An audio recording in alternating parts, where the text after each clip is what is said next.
Research published only last week shows that 1 in 3 smokers will die from tobacco-related diseases. And we in the West have started to listen. Our cigarette sales are falling.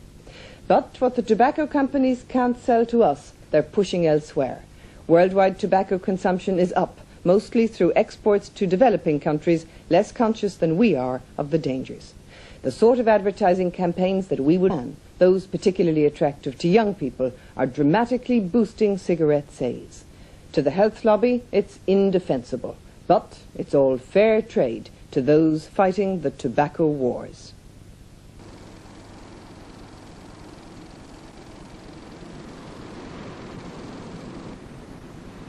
That's before I smoked.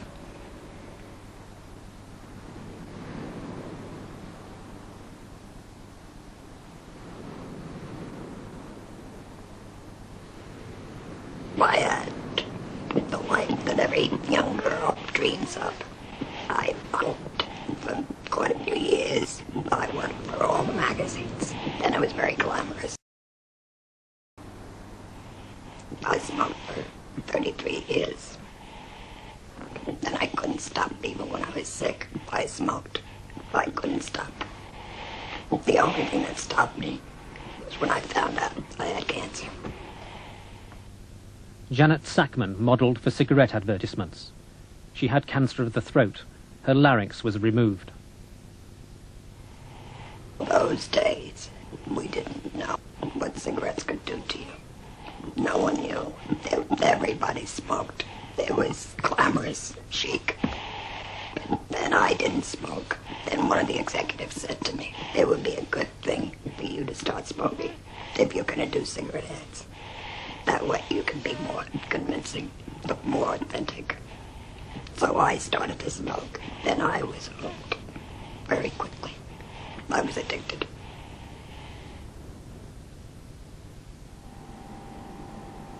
When you smoke tobacco, the smoke goes into your mouth, past your throat, larynx, lungs, then it goes to the edges of the lungs, and then it goes all around the bloodstream, and eventually it gets concentrated together in the urine, and you get rid of these chemicals. So you get cancer of the mouth, cancer of the throat, cancer of the larynx, a lot of cancer of the lung. Then it destroys the edges of the lungs, causing bronchitis. While it's going around your bloodstream, it causes heart attacks and some strokes. And then when the kidneys collect it together in the urine, then you get cancers caused in the drainage system of the kidneys and bladder. It causes disease throughout the body. In fact, it's the most important cause of cancer in the entire world. But tobacco is a valuable cash crop, vital to the economy of the United States.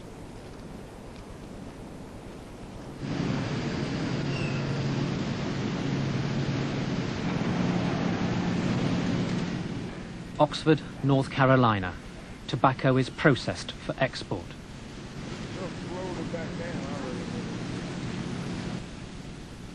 In the last 10 years, the US tobacco industry has faced a fundamental problem. In the United States and Western Europe, smokers are smoking less and giving up.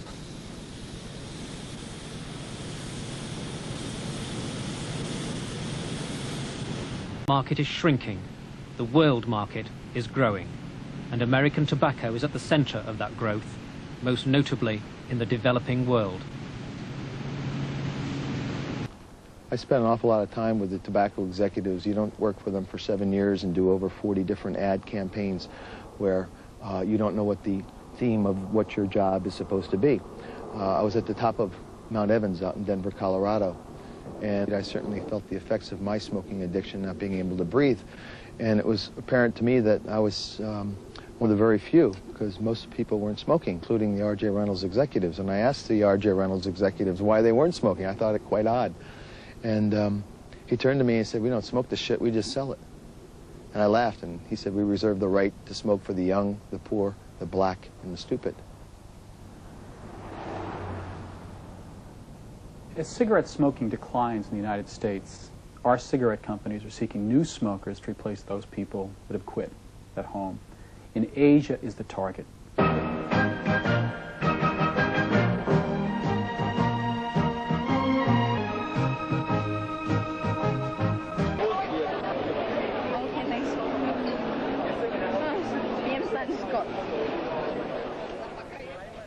Free cigarettes are offered to the audience as they arrive.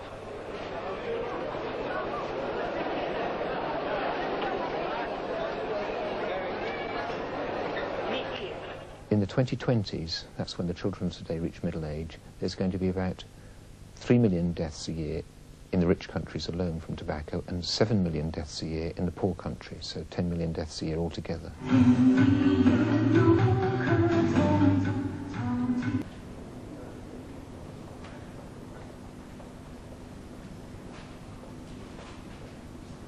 A cancer ward in Kuala Lumpur. Deaths from lung cancers have doubled in the last 10 years. Here, patients are treated after losing their voice boxes from cancer of the larynx.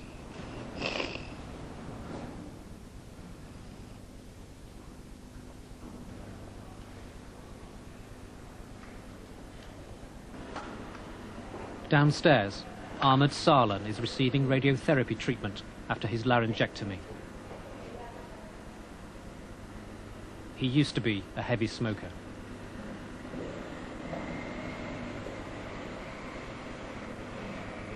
The larynx, that is the voice box, is directly in line where the smoke goes, and so it gets very heavily exposed to smoke. Every puff of smoke that you breathe in goes over your larynx, and so one of the strongest relationships of all is of smoking with cancer of the larynx. It can be 20 times commoner in heavy smokers than in people who've never smoked.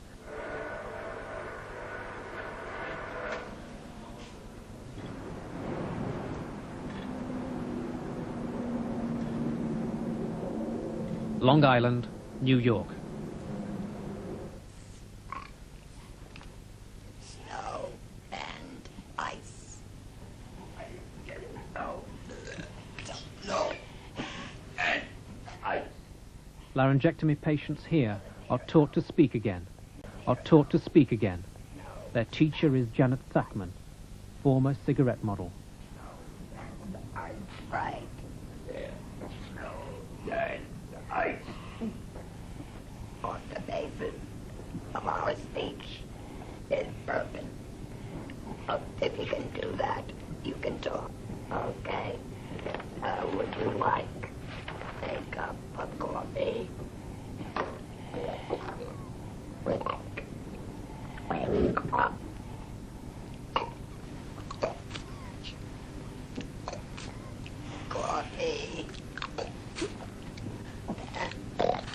Okay. Would you like a cup of coffee? Would you like a cup of coffee? You did. That was good.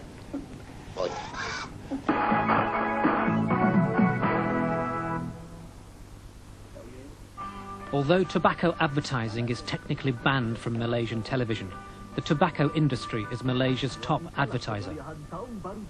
So great is its influence that the independent channel TV3 refused to screen an anti-smoking advertisement sponsored by the Ministry of Health.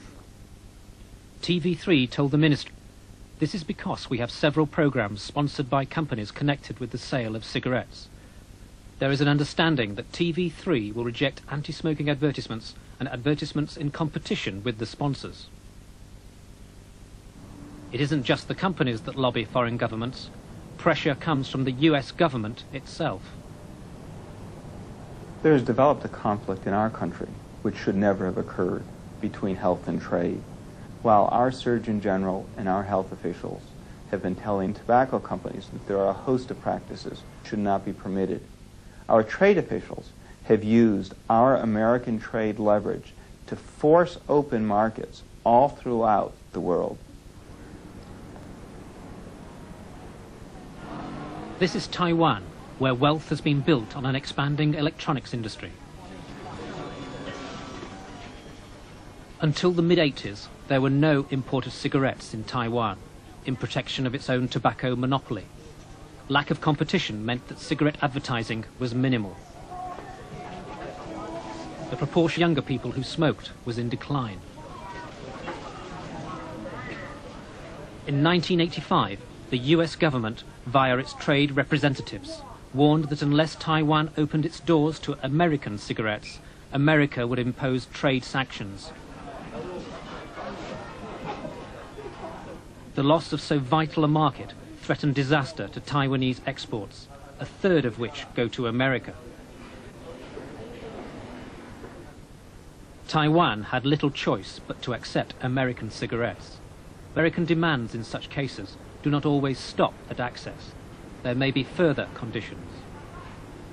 Our trade officials have threatened other nations, such as Taiwan, that unless they permit types of advertising which would never be permitted in the United States in those countries, that we will cut off our trade or impose trade sanctions with them.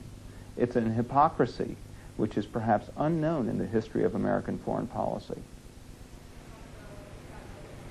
In Taiwan's case, the type of advertising that the United States wanted was television advertising for tobacco. TV tobacco advertising had never been permitted in Taiwan. The US government denies making such a request. Yet a confidential government document reveals that US trade officials specifically wanted television advertising to compensate for previous exclusion from the Taiwan market. The US government dropped those demands, but it won the trade war. In 1987, the first year of entry, America exported 5.5 billion cigarettes to Taiwan and captured over 16% of the market. The government used tactics similar to those used in Taiwan to break into other Far Eastern markets, in Japan, Korea, and Thailand. In the making of this program, First Tuesday approached the tobacco industry in Asia, Britain, and the United States. No major manufacturer would allow us to film on its premises. Among those who refused, R.J. Reynolds, British American Tobacco, the Malaysian Tobacco Corporation, Rothmans, American Brands, Liggett & Myers, and Philip Morris. No representative of the companies or their trade associations would appear on this program to put the industry's point of view. I think what is happening currently with American tobacco exports is one of the great international tragedies going on today, and it will tarnish the entire image of the United States. The United States has been known as an international leader in health. Our trade policy with regard to tobacco threatens not just to undo all of those health gains, but threatens to turn our overall health record in the world to be a dramatic negative. I don't think historians will forgive us. I don't think American historians will forgive us, and I don't think they should.